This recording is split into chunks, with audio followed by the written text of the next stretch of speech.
Salut tout le monde, bienvenue sur les bêtises de Choc-Miel. Aujourd'hui, je vous propose la recette de la galette, donc celle avec la frangipane, donc la classique. Vous allez voir que c'est très simple à préparer et c'est absolument délicieux. Toutes les étapes en vidéo. Pour commencer cette recette, vous allez prendre un petit saladier, vous allez mettre du beurre mou dans le fond et ensuite vous allez l'écraser un petit peu et vous allez ajouter le sucre glace au fur et à mesure, donc à peu près en 3 ou 4 fois. Vous mélangez bien jusqu'à obtenir une espèce de crème un petit peu lisse. On y ajoute ensuite un œuf en entier, vous mélangez la préparation, quand c'est bien incorporé, vous allez ajouter les 2 jaunes d'œufs. Vous remélangez à nouveau jusqu'à obtenir une pâte bien homogène. Ajoutez ensuite la maïzena, vous remélangez à nouveau la préparation et ensuite vous allez pouvoir ajouter le rhum ambré. Alors ce n'est pas obligatoire, vous n'êtes pas obligé de mettre du parfum. Vous pouvez mettre du rhum ambré, du rhum classique, vous pouvez mettre aussi pourquoi pas de la fleur d'oranger ou même de l'extrait d'amande si vous aimez. Enfin voilà, c'est vraiment, vous avez le choix. Donc vous incorporez l'alcool ou pas, vous remélangez à nouveau. On termine cette préparation avec la poudre d'amande. Donc là, il y a 125 grammes, donc généralement c'est le poids d'un petit paquet. Vous mettez donc l'intégralité, vous remélangez bien et ensuite on va s'occuper des pâtes feuilletées.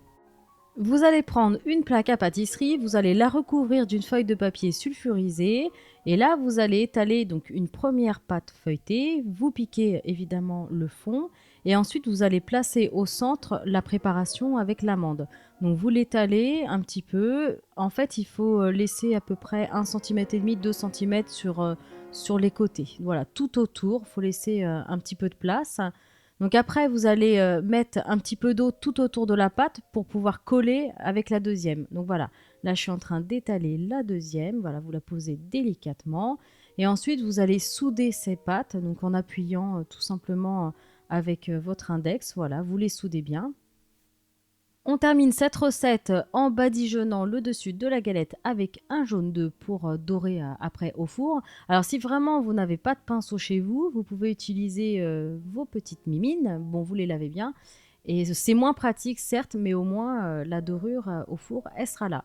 Donc vous étalez bien ce jaune et ensuite vous n'avez plus qu'à faire des petits croisillons, des dessins. Vous pouvez même faire autre chose. Bon, moi j'ai pas eu beaucoup d'imagination là-dessus, mais je suis sûre que vous pouvez faire mieux. Donc voilà, vous dessinez quelque chose et ensuite vous allez la placer à mi-hauteur à 180 degrés pendant à peu près 35 minutes. Donc suivant le type de four, à surveiller, ça va très vite. Et voilà, donc à la sortie du four, la galette est bien dorée. Donc là, ça a cuit 35 minutes. Donc on peut voir les petits croisillons, les petits coups de pinceau, le jaune d'œuf, là, super joli. Donc voilà, c'est vraiment une recette qui est simple à faire. Ça prend à peine 10 minutes. Le plus long, c'est la cuisson. Donc vraiment, ça vaut le coup d'essayer de faire sa petite galette maison. Vous allez épater votre famille et vos amis. Voilà, j'espère que cette recette vous plaira. Comme d'habitude, les proportions sont sur YouTube mais aussi sur Facebook en cherchant Choc Miel et vous pouvez me suivre sur Twitter en cherchant Choc Miel Cooking.